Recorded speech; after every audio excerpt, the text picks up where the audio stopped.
3 قبائل یہودیوں کے موجود تھے اور 2 قبائل مشرکین عرب کے تھے. ٹھیک ہے.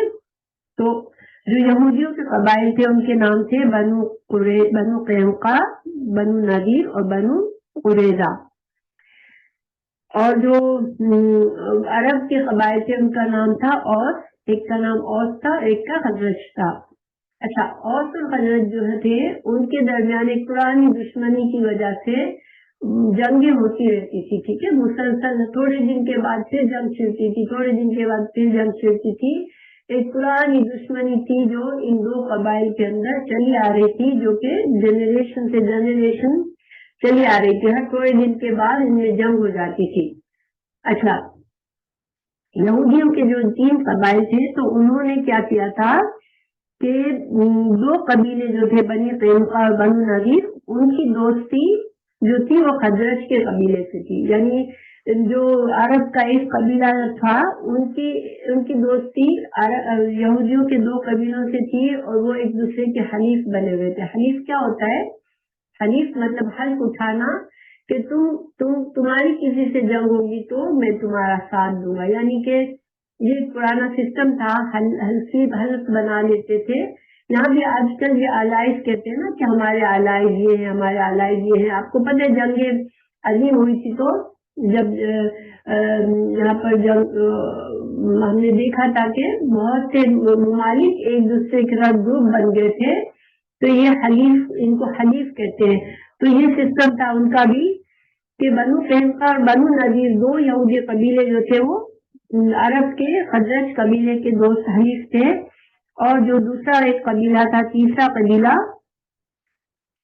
جو بنو قریظہ کا تھا وہ عرب کے اوس قبیلے سے حلیف تھا. اب یہ اوس اور خزرج کی جنگ چھڑتی تو یہ یہودی بھی اپنے حلیف قبیلے کی طرف سے لڑنے کے لیے نکل آتے تھے. پھر ظاہری بات ہے کہ وہ یہودی کو مار رہے تھے، بیکاز کچھ یہودی اس فوج میں تھے، کچھ یہودی اس فوج میں تھے. تو وہ ایک دوسرے کو مارتے تھے، ان کے ساتھ زیادتی کرتے تھے، ان کے گھروں سے نکالتے تھے. جو غلبہ پا لیتا تھا وہ ان کے گھر بار چھین کر ان کو بے گھر کر دیتا تھا، ان کو قیدی بنا لیتا تھا. اب جب قیدی بن جاتے تھے تو پھر یہودی کیا کہتے تھے آپس میں کہ یہ تو ہمارا یہودی بھائی ہے اور ہمیں تو تورات میں کہا ہے کہ یہودیوں کو تم قید سے چھڑا لو. تو وہ جا کے فدیہ جمع کر کے ان کو قید سے نکلواتے تھے. یہ ان کا ایک بس ان کی رسم چلی آ رہی تھی. اللہ سبحانہ تعالیٰ نے یہ ان کو اس بات پر ٹوکا کہ یہ تم کیا کر رہے ہو، تم سمجھتے ہو تم بڑے دیندار ہو لیکن یہ کیا طریقہ ہے تمہارا. تو پھر یہاں پر ہمارے لیے مسلمانوں کے لیے کیا سوچنے کی ضرورت ہے کہ دیکھیں ہمیں ایک ساری باتیں جو بھی بتائی جا رہی ہیں وہ اس لیے بتائی جا رہی ہے کہ ہم ان سے سبق سیکھیں. اور آج آپ کو پتہ ہے مسلمانوں کے کیا حالات ہیں کہ مسلمانوں کا ایک ملک کسی دوسرے قوم کے دوستی میں اپنے مسلمان ملک سے دوسرے بھائی مسلمان ملک سے جنگ کرتا ہے، اس کے ساتھ زیادتی کرتا ہے. میڈل ایسٹ میں مسلسل ہم دیکھ رہے ہیں کہ یہ سلسلہ چلا آ رہا ہے. تو دیکھیں مسلمان آج کس بری حالت میں پہنچے ہوئے ہیں، اور اس کی وجہ سب سے بڑی وجہ یہ ہے کہ مسلمان آپس میں جنگیں کرتے چلے جا رہے ہیں اللہ کی، جبکہ اللہ تعالیٰ کا حکم ہے کہ تمام مسلمان بھائی ہیں، ہم ایک دوسرے کے خلاف نہیں لڑ سکتے اور دشمنوں کے ساتھ مل کے یہودی یا عیسائی کے ساتھ مل کے ہم اپنی مسلمان قوم پر مسلمان ملک پر ہم جنگ نہیں کر سکتے.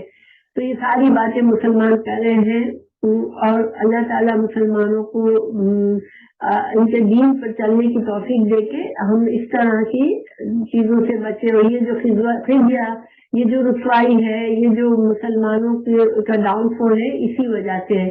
اور دوسرا ایک انڈیویجل حکم، وہ تو ملکی طور پر ہے، لیکن انڈیویجلی ہم کو کیا سیکھنا ہے کہ دیکھیں قرآن میں جب ہم کچھ بھی سیکھتے ہیں، کچھ بھی پڑھتے ہیں کہ اللہ تعالیٰ کا کوئی حکم ہمارے لیے واضح ہو جاتا ہے، وہ ہمارے لیے ضروری ہوتا ہے کہ ہم اس پر عمل کرنے کی کوشش کریں پوری.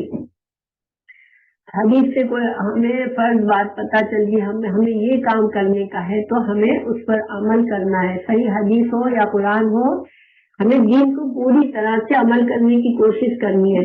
آج ہم مسلمان اگر ہم اپنی زندگی کو دیکھیں، ہر انڈیویجول اگر دیکھیں تو کتنی باتیں جو ہم دین کے مطابق نہیں کر رہے، ہم اس کے بارے میں غور بھی نہیں کرتے کہ ہم کیا کر رہے ہیں، کیا ہم اللہ کے پورے دین کو مان رہے ہیں یا نہیں مان رہے، کیا ہم کو دیکھ کے لوگوں کو فوراً پتہ چلتا ہے کہ یہ مسلمان ہے، ان کا طور طریقہ، رہنا سہنا، بات، اخلاق، ہر چیز مسلمان کی طرح ہے، کیا ہم پہچان سکتے ہیں؟ ہمیں ہر انسان، ہر مسلمان کا اخلاق وہ بہترین اخلاق نظر آتا ہے جو ایک مسلمان کا ہونا چاہیے، ہر مسلمان کا حلیہ ایسا نظر آتا ہے جیسا اللہ نے اس کو حکم دیا ہے کہ تمہیں ایسا اپنے آپ کو ایسا حلیہ رکھنا ہے، ایسے کپڑے پہننے، ایسا جسم رکھنا ہے. کیا یہ تمام باتیں ہم مان رہے ہیں؟ اور قرآن و حدیث کے ہر حکم کو ماننے کی پوری کوشش کرنا، یہی ہمارے لیے بہتری کا ذریعہ ہے. اللہ تعالیٰ ہمیں توفیق دے کہ ہم اس بات کو اہمیت دیں کہ ہمیں پورا دین ماننا ہے، ہماری چوائس کا دین نہیں ہے، کہ ہمیں جو پسند آئے وہ کریں اور جو ناپسند آئے وہ نہ کریں، اور ہم سمجھے کہ ہم جو ہے وہ اللہ کے مسلمان بندے ہیں، ہم اللہ کے فرما بردار ہیں. فرما برداری ہاتھ میں نہیں ہوتی، ٹھیک ہے. یہ آیت ہمیں یہ سکھاتی ہے، اور یہ بہت اہم بات ہے کہ ہمیں اس پر غور کرنا ہے اور اپنے اوپر نظر رکھنی ہے کہ ہم کیا کر رہے ہیں.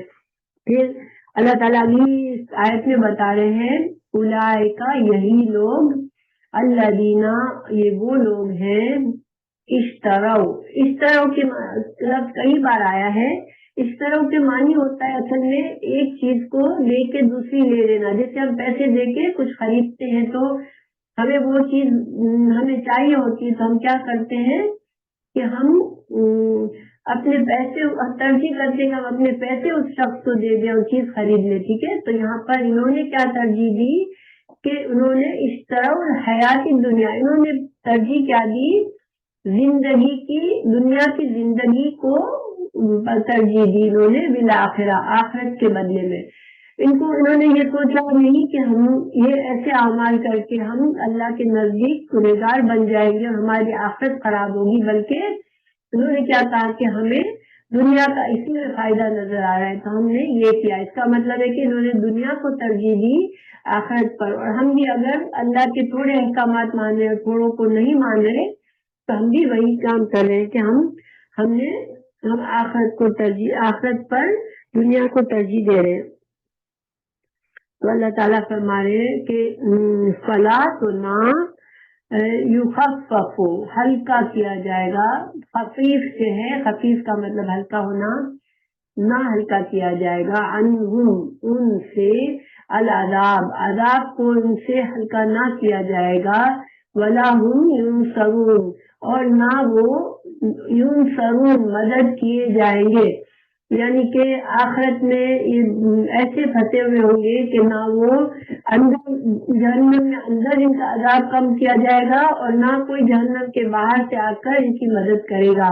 ان کے لیے نہ کوئی مددگار ہوگا جو ان کو جہنم سے نکالے، کہ کوئی شفاعت کر دے، کوئی ولی، کوئی پیر، کوئی آ کر ان کو ہے کہ نہیں بھائی یہ ہمارا خاص بندہ تھا اس کو چھوڑ دیں. نہیں، باہر سے کوئی نہیں آئے گا مدد کرنے کے لیے. اور نہ ہی ان کا عذاب اندر سے جو ان پر عذاب ہو رہا ہے وہ کم ہوگا. تو یہ بہت ہی سخت ناراضگی والا انداز ہے، بہت ہی غصے والا انداز ہے. اللہ تعالیٰ ہمیں محفوظ رکھے اور اللہ تعالیٰ ہمیں توفیق دے کہ ہم جو ہے وہ دین کو پورا کا پورا عمل کرنا سیکھ لیں، ٹھیک ہے. اس لیے کہ ہمیں بعض اوقات ہم سمجھتے نہیں ہیں، ہم اتنا غور و فکر نہیں کرتے اور ہم دین سے بس ہم نماز تو پڑھ رہے ہیں، ہم تو ٹھیک ہے، ہم تو بخشائے ہوئے، ہم کلمہ پڑھنے والے ہیں. نہیں، ہمیں دین کو اچھی طرح سے سیکھنا بھی ہے، اس پر عمل بھی کرنا ہے انشاءاللہ، تاکہ ہم آخرت کے لیے چانس نہ لیں کوئی بھی. اللہ تعالیٰ ہمیں توفیق دے کہ ہم آخرت کی حفاظت کریں اپنی. وَلَقَدْ، اور اللہ تعالیٰ آگے فرما رہے ہیں، اور البتہ تحقیق، آتینا، اللہ تعالیٰ اور ان کی جرائم بتا رہے ہیں کہ البتہ تحقیق دی ہم نے موسیٰ کو الکتاب، موسیٰ کو ہم نے تورات دیا. الکتاب سے مطلب یہاں تورات ہے.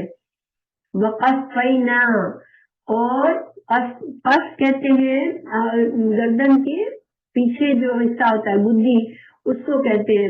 تو قص کیوں کہتے ہیں کہ ایک مہروں سے جڑی ہوئی ہوتی ہے. ایک مہرا ریڑھ کی ہڈی کا ایک مہرا دوسرے مہرے سے جڑا ہوا ہوتا ہے. نیچے تک چلا جاتا ہے گردن سے لے کر. تو اسی طرح اللہ تعالیٰ فرما رہے ہیں کہ پے در پے قف، جس طرح ریڑھ کی ہڈی ہوتی ہے ایک تھوڑا دوسرے کے بعد آتا ہے، اسی طرح ہم نے پے در پے ایک کے بعد ایک ہم نے من بعد موسیٰ کے بعد اللہ تعالیٰ نے پے در پے بھیجے رسولوں کو. اللہ تعالیٰ فرما رہے ہیں کہ یہ ان کی دیکھیں انسان ایک رسول نہیں آیا، ان کے پاس کتنے رسول آئے. موسیٰ علیہ السلام کے بعد ایک پورا سلسلہ چلتا رہا اور رسولوں کا ایک سلسلہ چلا، اور یہ کہاں تک چلا جب عیسیٰ علیہ السلام ان کے آخری رسول تھے جو کہ بنی اسرائیل میں آئے. تو اللہ تعالیٰ فرما رہے ہیں کہ ہم نے ان کو موسیٰ علیہ السلام کو تورات دی، ان کو ساری شریعت ان کو سمجھا دی گئی. ان کے بعد کئی رسول آئے یاد دہانی کے لیے.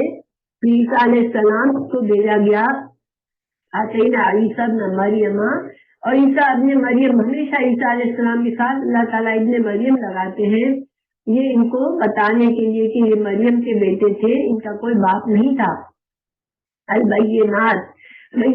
بینتون کی جمع ہے، اس کا مطلب ہے کہ روشن نشانیاں، واضح دلائل. حضرت عیسیٰ علیہ السلام کے پاس ایسے معجزات تھے کہ وہ بیماروں کو ٹھیک کر دیتے تھے، مردہ کو اٹھا دیتے تھے، اور بہت سے ایسے عجیب جو کہ انسان کو پتہ چل جائے کہ یہ کوئی عام آدمی اس طرح کے نہیں کر سکتا، یہ اللہ کے خاص رسول ہیں. تو ان کو بڑے بڑے اللہ تعالیٰ نے معجزات دیے. وَأَيَّدْنَاهُ، اور تائید کی. ایدنا کسی کی تائید کرنا، مدد کرنا. تو اللہ تعالیٰ نے ان کی تائید کی. حضرت عیسیٰ علیہ السلام کے جو معجزات تھے وہ ان کے لیے اللہ نے ان کی مدد کی. بروح القدس، ساتھ روح القدس کے. روح القدس کا یہاں پر جبرائیل علیہ السلام ہے، اور یہ ہمیں جبرائیل علیہ السلام کو حدیث میں بھی روح القدس کہا گیا ہے.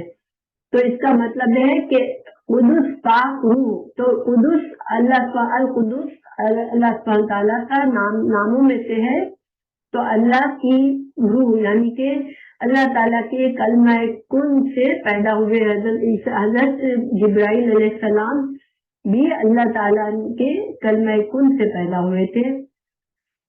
اور یہ ایک عزت اور تشریف عزت کے لیے بھی ہے کہ حضرت جبرائیل کا مقام اتنا بلند تھا کہ اللہ تعالیٰ نے اپنے سے نسبت کی کہ پاک روح، اللہ کی بنائی ہوئی پاک روح. ویسے تو تمام روحیں اللہ کی بنائی ہوئی ہے، لیکن یہ حضرت جبرائیل علیہ السلام کی عزت کا اس میں اشارہ ہے کہ حضرت جبرائیل علیہ السلام کو اتنی اللہ تعالیٰ نے عزت سے کہا کہ اللہ کی پاک روح کے ذریعے حضرت عیسیٰ علیہ السلام کی مدد کی.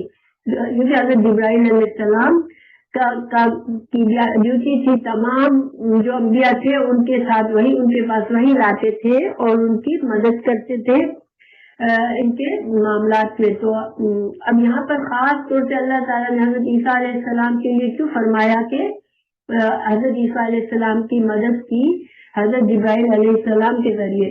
دیکھیں حضرت عیسیٰ علیہ السلام جو تھے ان کے بارے میں پہلی بات تو یہ کہ یہودیوں نے بڑی غلط قسم کی باتیں پھیلائی تھی کہ یہ جادو کرتے ہیں اور یہ ان کے شیطانوں کی مدد لیتے ہیں، یہ سارے جو معجزات کرتے ہیں اس میں.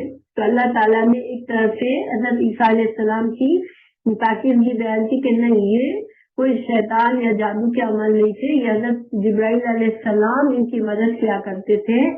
اور دوسرا یہاں پر یہ بھی ہم مان ہی لے سکتے ہیں اللہ عالم کہ چونکہ حضرت عیسیٰ علیہ السلام کو اللہ کا بیٹا بنا دیا گیا اور اتنا ان کو گلو کیا گیا ان کے اس میں، تو اللہ تعالیٰ نے فرمایا کہ نہیں یہ سارے ان کے معجزات جو تھے وہ اللہ کے اذن سے، یہ حضرت جبرائیل علیہ السلام اللہ کے اذن سے ان کی مدد کیا کرتے تھے، اس وجہ سے وہ ایسے معجزات کیا کرتے تھے.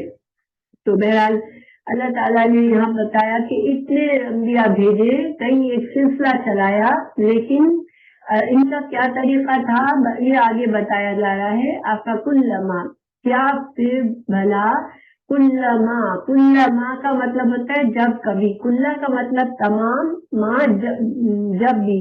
تو تمام موقعوں پر، ہر موقع پر جاکم، جب بھی آیا تمہارے پاس رسول، کوئی رسول، بیما، ساتھ اس کے جو لا تہوا، نہیں پسند کیا تم نے. ہوا سے ہے تہوا، ہوا کہتے ہیں اوپر سے نیچے گرنا، اور ہوا کا لفظ جو ہے وہ انسان کی خواہشات کے لیے بھی آتا ہے.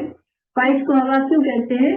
کہ دیکھیے خواہشات انسان کو گرا دیتی ہے. انسان جیسے اپنی خواہش کے پیچھے پیچھے اس کی طرف مائل ہو جاتا ہے، خواہش کے ساتھ ساتھ چلنے لگتا ہے. تو اللہ تعالیٰ نے فرمایا کہ جب کبھی کوئی رسول ایسی چیز لے کے آیا کہ ان کی خواہش کے خلاف تھی، ان کی خواہشات پوری نہیں ہو پا رہی تھی، انفسکم، تمہارے دل جو تھے، تمہارے دل کی خواہشات کے خلاف رسول کوئی بات کرتے تو تم کیا کرتے تھے؟ استکبرتم، تم تکبر کرتے تھے. استکبرا کا مطلب ہوتا ہے کہ بڑا بننے کی خواہش کرنا. بڑا نہیں ہوتا انسان لیکن بڑا بننے کی کوشش کرتا ہے. تو تکبر کیا ہوتا ہے؟ جو انسان تکبر کرتا ہے وہ اصل میں بڑا تو نہیں ہوتا لیکن اس کو بڑائی کا شوق ہوتا ہے، وہ بڑا بننا چاہتا ہے، وہ اپنے آپ کو خود سے بڑا بنا لیتا ہے کہ میں بڑا ہوں، میں بہتر ہوں. تو اس کو استکبر کہتے، تکبر کیا تم نے. فریقاً، تو ایک گروہ کو، فریق پھر سے آ گیا، فریق ایک گروہ کو کذبتم، یعنی کہ جو انبیاء آئے تو انبیاء میں سے کچھ انبیاء کو تم نے جھٹلا دیا. کن کو جھٹلایا تھا؟ یہودیوں نے حضرت عیسیٰ علیہ السلام کو بھی جھٹلایا تھا، رسول اللہ صلی اللہ علیہ وسلم کو بھی جھٹلایا تھا. ان کو نہیں مانا کہ آپ یہ اللہ کے نبی ہیں. حضرت یحییٰ کو بھی جھٹلایا تھا. تو انہوں نے ایک گروہ کو، اور بہت سے انبیاء کے ساتھ یہ کیا تھا، انہوں نے ایک گروہ کی تکذیب کی تم نے، اور فریقاً، اور ایک گروہ کو تقتلون، تم نے قتل ہی کر دیا. انہوں نے یحییٰ علیہ السلام کو قتل کیا تھا، انہوں نے عیسیٰ کو سیڑھی پر چڑھانے کی سازش کی تھی، اور انہوں نے رسول اللہ صلی اللہ علیہ وسلم کو بھی قتل کرنے کی کوشش کی تھی.